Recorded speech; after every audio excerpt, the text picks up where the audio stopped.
कहाँ से शुरू करें और कहाँ पे ख़त्म करें, ये किसी को हो न सका गुमान कि कहाँ से शुरू करें और कहाँ ख़त्म करें। क्यों? क्योंकि सीखने की उम्र जो है कभी समाप्त नहीं होती। सीखने की उम्र कब समाप्त होती है? जब आप स्वर्ग सिधार जाते हैं, और मरने के बाद भी फंडामेंटल राइट आपका जिंदा रहता है। ऐसा है ना, पढ़ाया होगा हमने। फंडामेंटल राइट मरने के बाद भी जिंदा रहता है, लेकिन सीखने सिखाने का क्रम प्राण वायु निकलने के साथ ही खत्म हो जाता है। और भी अनकही कहानियां हैं ज़िंदगी में, लेकिन समझदारी सबसे सर्वोत्तम है, सबके ऊपर भारी है। तो भैया, इंटरटेनमेंट इंटरटेनमेंट इंटरटेनमेंट के साथ साथ समझदारी, समझदारी और समझदारी, इसको आप विकसित करते रहिए। And always try to indulge your self to understand the things what ever you have read or you are reading or you will be reading. तो पढ़ चुके हैं, पढ़ रहे हैं और पढ़ते रहेंगे। सब में जो है समझदारी विकसित करिए, ठीक से समझिए। शब्दों का जो चयन है उसमें उन शब्दों का मीनिंग और उसका सार्थकता, मीनिंगफुलनेस, ये समझिए। अदरवाइज बड़ा मुश्किल रास्ता है जीवन में आईएएस बनने के अलावा भी। क्यों डिप्टी साहब? कि आईएएस बनने का मंत्र तो है ही, जीवन जीने का भी ये मंत्र है कि नहीं? जीवन जीने का मंत्र यही है कि आप हर चीज़ों को देखिए, समझिए और सोचिए।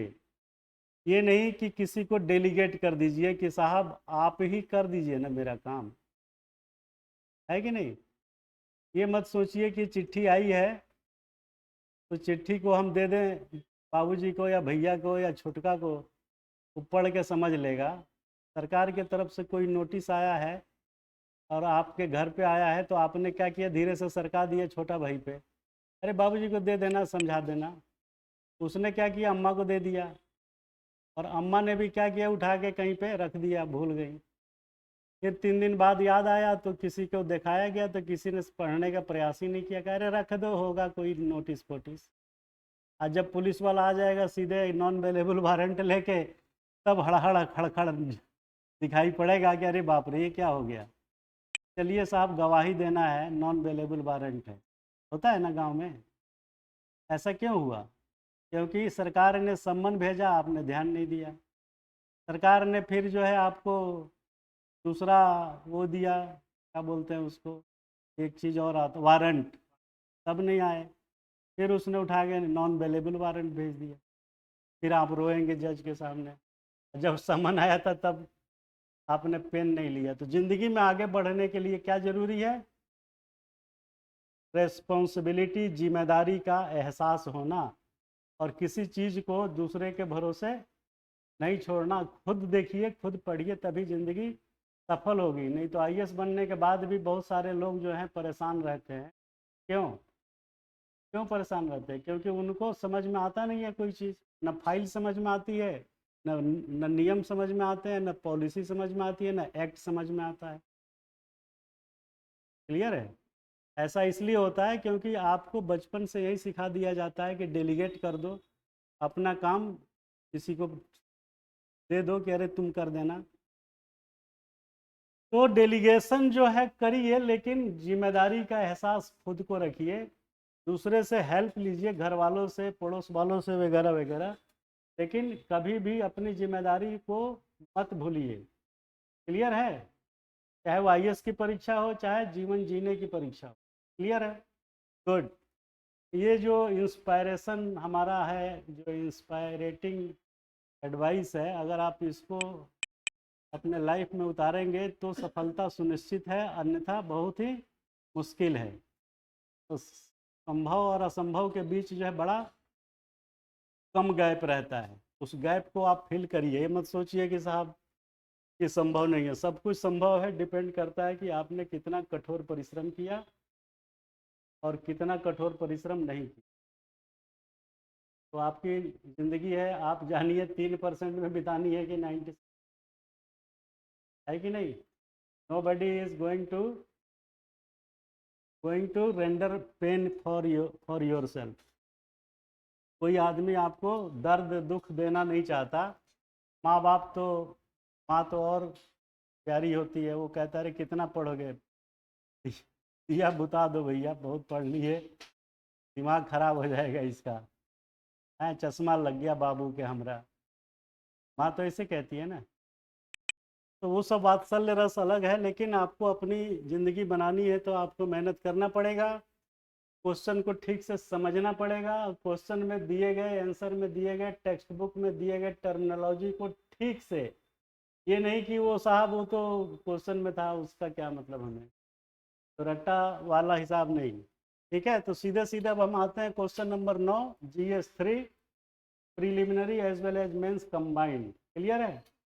और क्वेश्चन इज दैट कि why India needs coal despite having coal blocks. Bharat को कोयले की आवश्यकता क्यों है जबकि इसके पास कोयले का भंडार खुद है। बात तो सही है, कोयले का भंडार पूरा झारखंड वारखंड में, उधर उधर सेंट्रल उसमें जो है, फिर उधर बेंगलोर कर्नाटका साइड, फिर उधर चले जाइए कुछ नॉर्थ अरुणाचल साइड, है ना। तो फिर भी कोल ब्लॉक होने के बावजूद क्यों जो है कोयले की आवश्यकता पड़ रही है। कभी सोचा आपने? क्योंकि ऐसे सोचने के लिए कभी किसी ने आपको मजबूर ही नहीं किया। अच्छे किस्म के नहीं है, एक रीजन क्या है अच्छा किस्म? हाँ हाँ, बोलो बोलो बोलो, सही बोल रहे हो। हाँ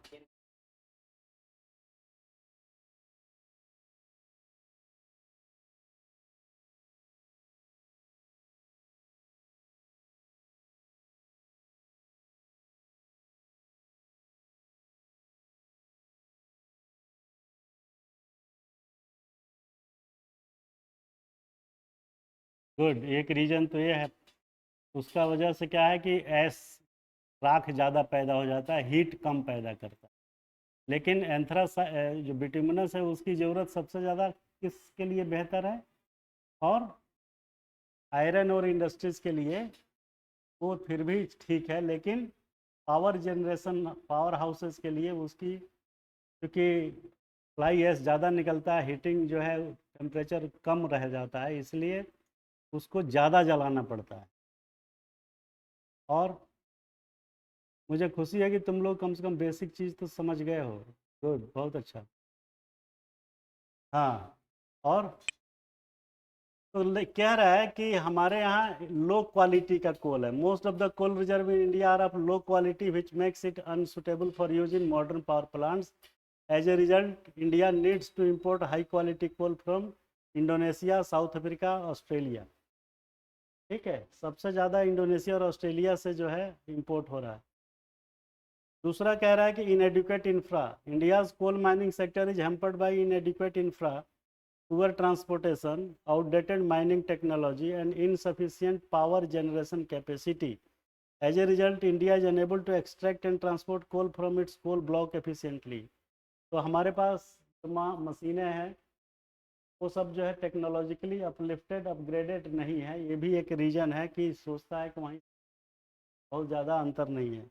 high demand, India's economy has been growing rapidly in recent years, leading to an increase in energy demand. As a result, the demand for coal has also increased, leading to a shortfall in domestic coal production. Demand कैसे बढ़ गई? The private sector like Adani Enterprises, Adani Power Houses, so many power houses, power generating company has been emerged in India to produce the electricity, and they are required of coal, and the coal supply is not as good as from foreign country। ठीक है। और fly ash जो आपने बोला कि उसमें जो है 90% होता है, बिटुमिनस में जो परसेंटेज अब कम होता है, तो दैट इज़ अ क्वालिटी, क्योंकि अपने यहाँ जो पावर हाउस के लिए कोल है उसमें फ्लाई ऐश ज़्यादा निकलता है, हीटिंग टेम्परेचर कम रहता है, तो ज़्यादा कोयला जलाना पड़ता है।